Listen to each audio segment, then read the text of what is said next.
Você busca comunhão com Deus? Não há quem em dado momento não anseie por esse encontro. É um desejo natural de criatura e criador, de filho e mãe. Mas como fazer isso? Para comungar com Deus, busque-o através dos outros, conversando amorosamente com eles, sentindo-os, ajudando-os. Você se comunica com a força divina que há neles e, consequentemente, desperta e exercita a mesma força que reside em você. Dá-se aí o esperado encontro com Deus. Quando encontrá-lo, porém, não perca tempo em entendê-lo. Busque simplesmente amá-lo. Com este pensamento, pedimos a Deus que neste momento consigamos compreender o estudo da noite e que possamos, ao irmos para as nossas casas depois, possamos levar amor, luz, paz, esperança e muito comprometimento conosco para que possamos sempre buscar a melhoria, a nossa reforma íntima, para que assim possamos ter dias sempre melhores. Que assim seja. O trabalho da noite está a cargo da nossa colega Fernanda. Boa noite a todos. Sejam todos muito bem-vindos ao nosso recanto, sintam-se abraçados por esse equipe que está aqui cuidando de cada um de nós. E o nosso tema de hoje, ele vem do livro Pão Nosso, do Espírito Emmanuel, psicografia de Chico Xavier, e chama-se Em Preparação. Por que esse nome, Em Preparação? Quando nós reencarnamos por dois motivos, basicamente. O primeiro deles, para resgatar os nossos erros pretéritos, os nossos erros das vidas passadas. Mas, principalmente, o motivo principal da nossa reencarnação é a nossa evolução, é o nosso progresso moral. Então, nós estamos aqui na Terra, reencarnados, em preparação para um mundo melhor, em preparação para vivermos num mundo onde o bem sobrepõe ao mal. E para que nós nos preparemos para esse mundo, o que é preciso?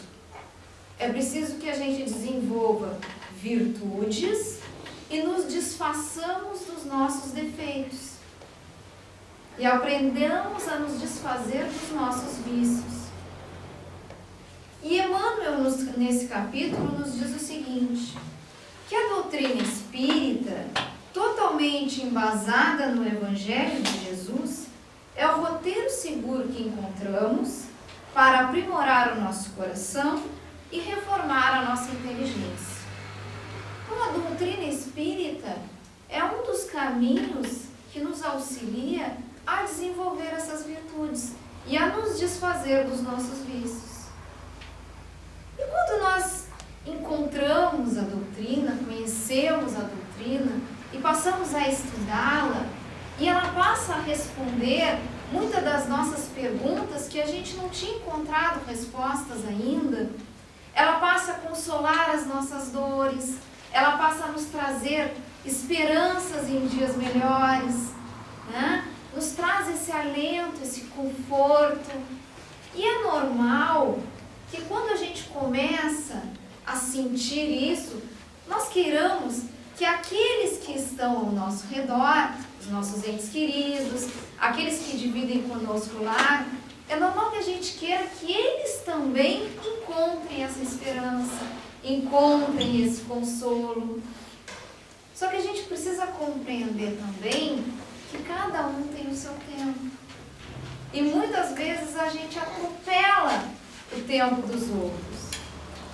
E aí a gente passa a apontar defeitos, a criticar, a julgar os erros dos outros. Porque nós já estamos estudando que fazer isso é errado. Está lá na doutrina espírita. Mas será que a gente está olhando os nossos defeitos? Será que a gente não está apontando simplesmente no outro o defeito que existe em nós também? Para que a gente possa aconselhar qualquer pessoa que seja, principalmente aqueles que estão convivendo conosco, que dividem conosco no dia a dia, são necessários 2 requisitos: vinculação afetiva e autoridade moral. O que seria essa vinculação afetiva? É o sentimento de amor, de carinho, de afeto que a gente tenha por essa pessoa e a pessoa sinta por nós também. Porque quando nós precisamos de um conselho, a gente não procura qualquer pessoa. A gente procura alguém que a gente tenha certeza que queira o nosso bem, que nos ame, que nos compreenda. Então, para que a gente possa aconselhar alguém e essa pessoa nos ouvir, é preciso que ela sinta isso por nós. É preciso que ela confie na gente, que tenha um sentimento de afeto, de carinho, de amizade. E a autoridade moral? A autoridade moral é aquele sentimento de respeito. Para a gente nos aconselhar com alguém, a gente precisa olhar para essa pessoa e ver algo que em nós ainda não existe. É preciso que a gente veja nela que as palavras, aquilo que ela diz, condiz com os seus atos. Porque não basta apenas palavras. O que a gente faz, as nossas ações, as nossas atitudes, elas precisam estar de acordo com aquilo que a gente está estudando, com aquilo que a gente fala, com aquilo que a gente aconselha. Porque a gente não pode aconselhar o outro naquilo que a gente também é. A gente não pode dizer para o outro não fazer algo que a gente faz. Estaríamos sendo hipócritas. Então é necessário que o outro nos olhe e veja na gente que aquele conselho que a gente está dando, a gente segue e que aquilo é bom.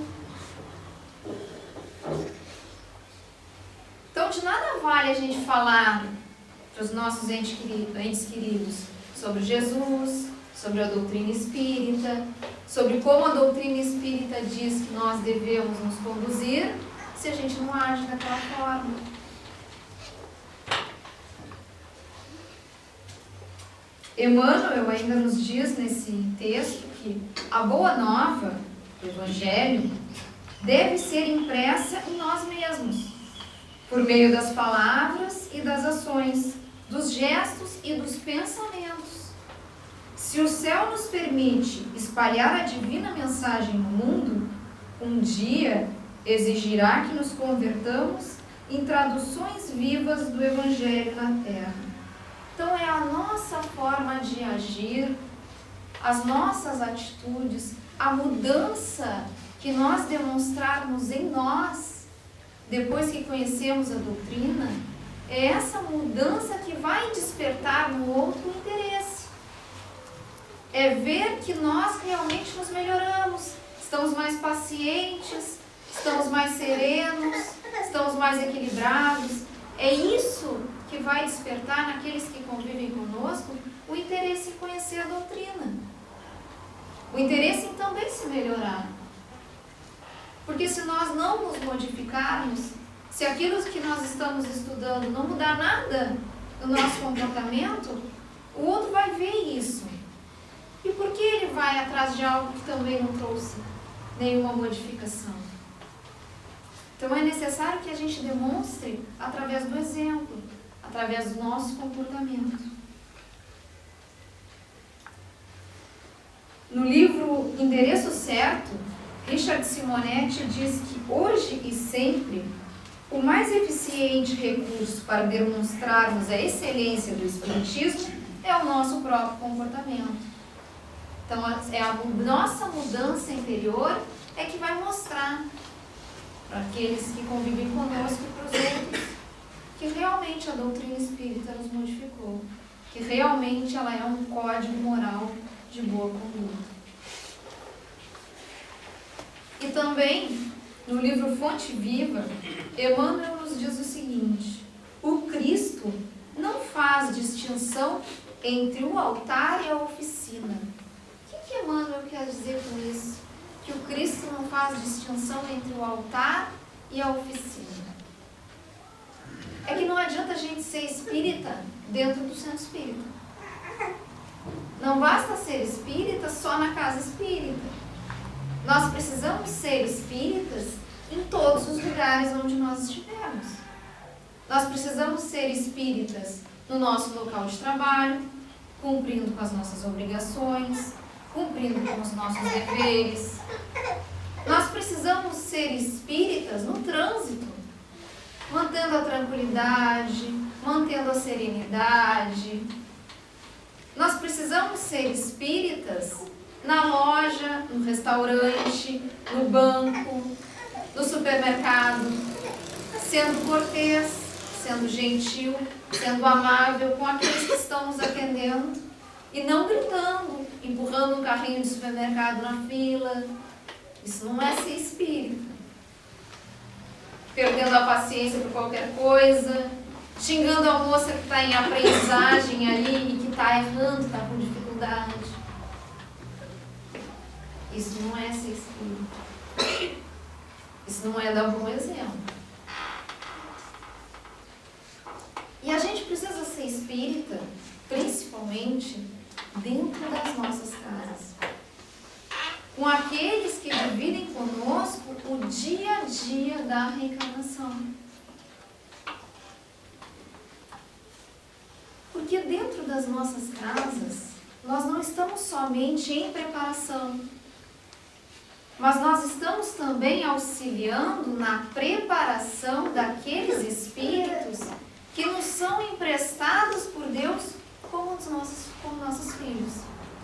Porque os nossos filhos são espíritos que já trazem uma bagagem, já viveram outras vidas e nos são emprestados por Deus para que a gente auxilie também no seu progresso moral, para que a gente guie eles pelo caminho do bem.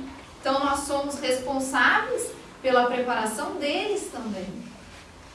Nós auxiliamos o Criador e a espiritualidade superior nessa preparação. Então, dentro da nossa casa, a nossa responsabilidade é ainda maior. Se nós temos responsabilidades na rua de demonstrar aos outros que nós somos espíritas e que nós estamos nos modificando e nos melhorando, dentro da nossa casa, essa responsabilidade é multiplicada.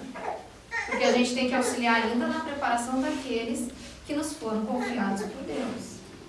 E está lá no Livro dos Espíritos, na questão 582. Kardec pergunta aos benfeitores: pode-se considerar a paternidade, e aqui entenda-se também paternidade e maternidade, como uma missão? É, sem contradito, uma missão. E ao mesmo tempo um dever muito grande, que implica, mais do que o homem pensa, sua responsabilidade para o futuro. Deus põe a criança sob a tutela dos pais para que estes a dirijam no caminho do bem. E lhes facilitou a tarefa, dando à criança uma organização débil e delicada, que a torna acessível a todas as impressões. Mas há os que mais se ocupam em endireitar árvores de pomar e de fazê-las carregar de bons frutos, do que endireitar o caráter dos filhos. Se este sucumbir por sua culpa, terão de sofrer a pena. E os sofrimentos deste espírito na vida futura recairão sobre eles, porque não fizeram o que lhes competia para o seu adiantamento nas vias do bem. O que os benfeitores estão nos dizendo? Que a nossa missão como pais é guiar os nossos filhos pelo caminho do bem. E para que a gente possa guiar os nossos filhos pelo caminho do bem, a gente precisa conversar, dialogar, aconselhar. E a gente viu lá no início, para aconselhar a gente precisa de quê? 2 requisitos: vinculação afetiva e autoridade moral. Com os nossos filhos também, principalmente. Vinculação afetiva. É preciso desenvolver com eles carinho, atenção, amor. É preciso que a gente dê do nosso tempo, de nós mesmos, do nosso sacrifício, dos nossos esforços. Não adianta cobrir os nossos filhos de brinquedos, de boas escolas, isso é importante? É. Mas mais importante do que isso é a nossa atenção, é o nosso carinho, é desenvolver com eles essa vinculação afetiva. Um vínculo de amizade, de confiança. É preciso que eles encontrem em nós, pais e mães, o consolo, a ajuda. É preciso que quando eles precisem de um conselho, eles não vão pedir na rua, eles venham pedir dentro de casa. E para isso precisa ter vínculo afetivo. A autoridade moral não é aquela autoridade de alguns anos atrás, quando os pais olhavam para os filhos já tremiam de medo. Não era de respeito, era de medo. Hoje isso não dá mais, não tem mais como. Não é mais assim. É preciso desenvolver essa autoridade moral através do bom exemplo. É preciso que os nossos filhos olhem para nós e vejam exemplos de conduta, para que a gente possa aconselhá-los. Porque aquela história do faço o que eu digo, não faço o que eu faço, nunca rolou. Hoje em dia, então, não funciona mesmo. Porque se a gente vai repreender uma criança, ela nos indaga. Por que eu não posso mentir se aquele dia, quando a fulana ligou, a senhora mandou dizer que não estava? Por que eu não posso fumar se o papai fuma?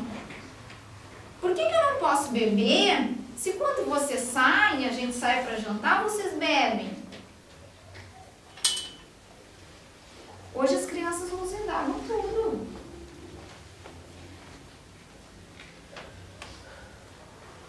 É preciso dar um exemplo. Só a palavra já não adianta mais.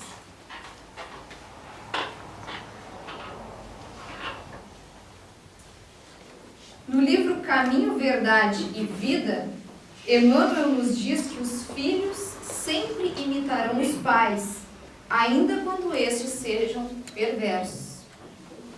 As nossas atitudes com eles, a nossa forma de repreender, a nossa forma de educar, a nossa forma de burilar os seus defeitos, porque nós precisamos fazer isso. A gente precisa identificar quais são os desvios de caráter, os defeitos e corrigi-los. Mas é preciso corrigir com amor, com energia, mas com amor. Porque a forma como hoje nós corrigimos é a forma como eles vão agir em sociedade, eles vão repetir os nossos atos. E a forma como eles vão agir com as famílias deles, com os filhos deles. Porque muitas vezes, passado o tempo, nós já amadurecidos pelos anos, pela idade, pelos sofrimentos da vida, e a gente olha os nossos filhos agindo com os netos e cometendo aqueles erros que a gente cometeu e não gostaria de ter cometido. Só repetindo os nossos atos. Porque é isso que eles vão fazer. E são eles e as gerações que virão depois deles que vão construir a sociedade em que a gente vive e em que a gente vai voltar a viver. Porque nós vamos reencarnar muitas vezes ainda. Nós ainda temos muitos defeitos, muitos vícios a corrigir. Nós vamos voltar para a Terra ainda algumas vezes. E que terra nós estamos preparando?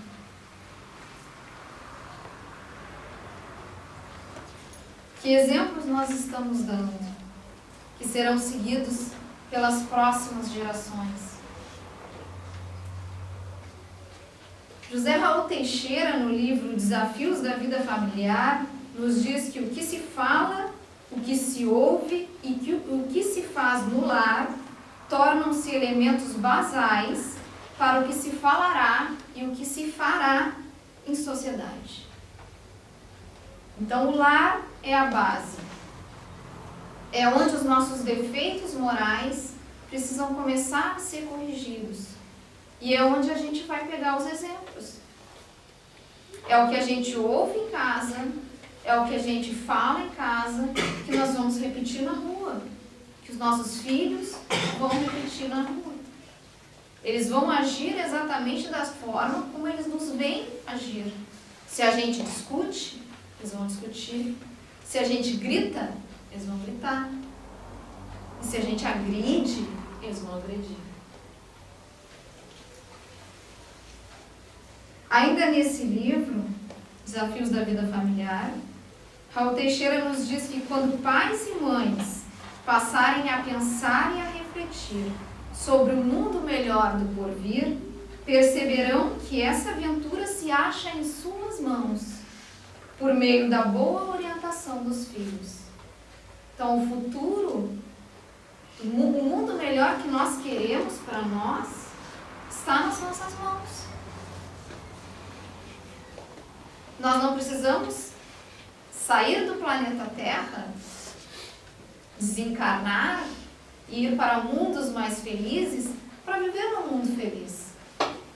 Se nós prepararmos as gerações que virão, a Terra virá a ser um mundo de felicidade, um mundo onde o bem prevalecerá sobre o mal. Mas o que nós estamos fazendo para isso? Que exemplos nós estamos dando para os nossos filhos, para aqueles que nos rodeiam, para aqueles que convivem conosco, ou para aqueles que simplesmente cruzam conosco durante o dia? Qual é a nossa conduta? E o mais importante, nós estamos respeitando o tempo do outro, ou nós estamos querendo impor as nossas ideias, impor aquilo que a gente pensa? Como nós estamos agindo? Para encerrar, trouxemos uma fala do Divaldo Franco, bem curtinha, que chama Como Podemos Ajudar Aqueles que Amamos.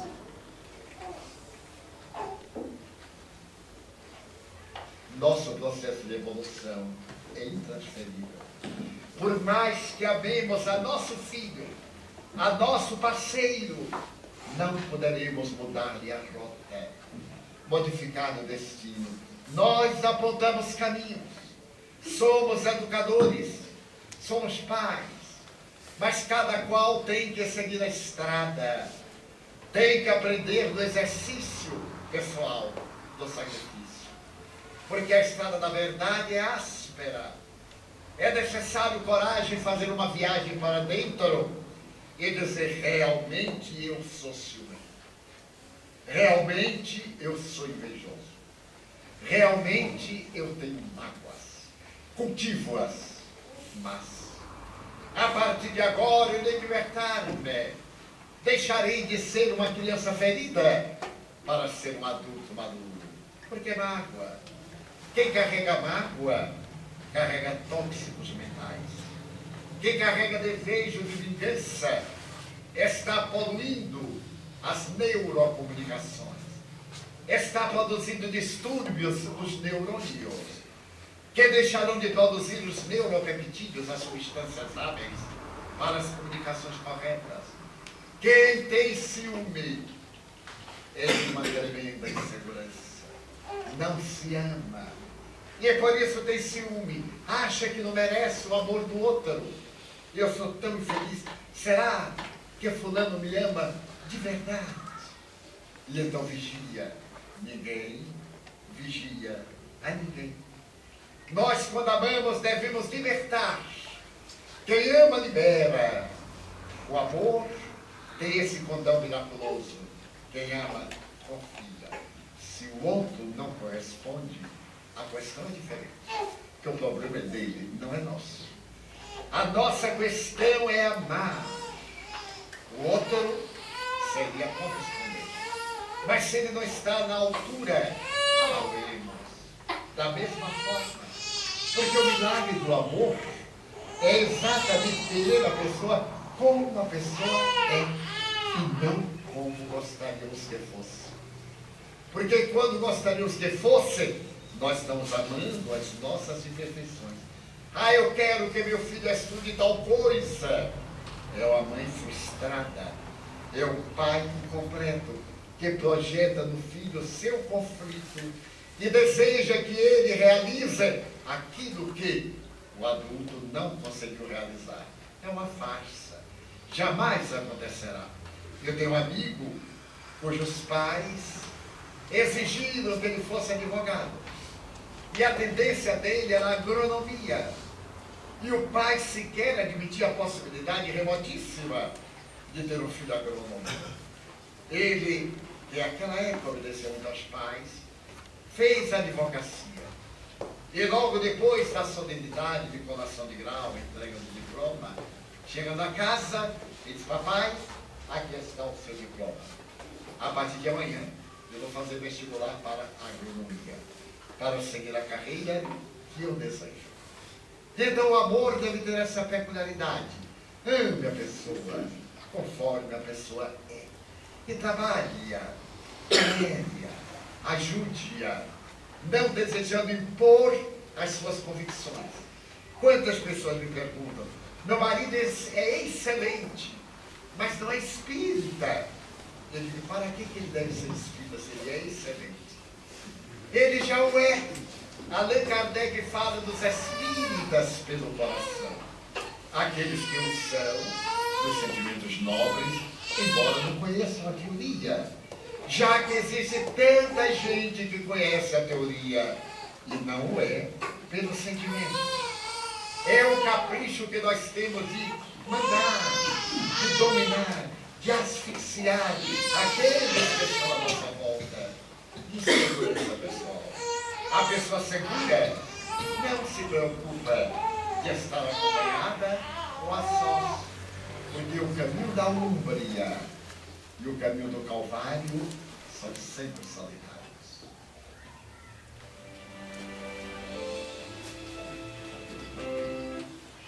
Então que possamos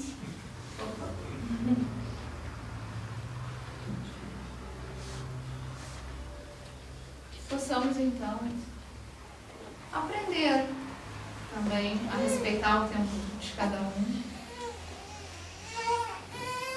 E que a paz de Jesus, a paz dessa equipe que nos envolve, o amor predomine os nossos corações durante toda essa semana.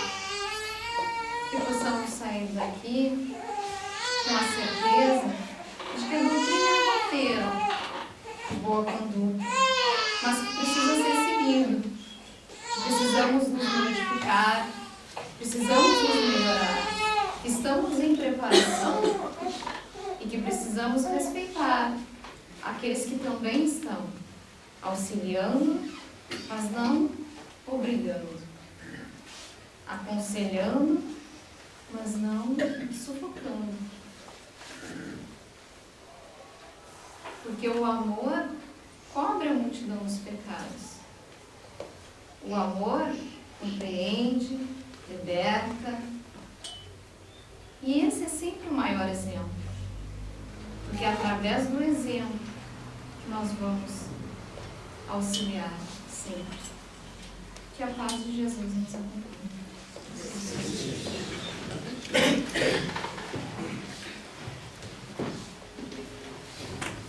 Então, agora, após esse trabalho, vou convidar todos novamente para fecharmos os nossos olhos e direcionarmos agora as nossas energias, as nossas preces, a todos aqueles que nós deixamos na caixinha de desencarnado ou encarnado que está passando por alguma dificuldade médica ou seja ela qual for. E num pensamento só vamos nos unir agora, emanar essa força, emanar essa luz. Chegado tão próximo a um dia que para nós todos é um pouco triste depois, mas quem sabe no céu, aquele céu que cada um de nós imagina, o dia 2 ele vem a ser um dia de festa. Porque se quando nós aqui desencarnamos, chegamos à nossa verdadeira pátria espiritual. voltamos para casa. Entendamos então, após essa explanação da colega, o que nós temos, o nosso papel aqui, o entendimento do porquê estamos aqui.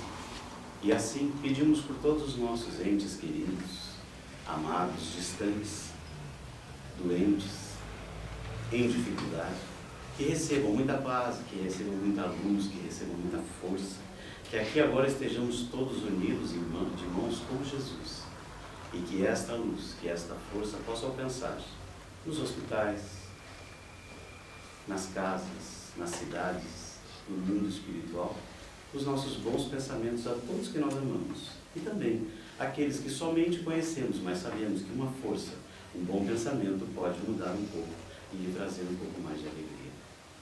Obrigado, Senhor, por esta luz e por esta força de todos nós. Que assim seja.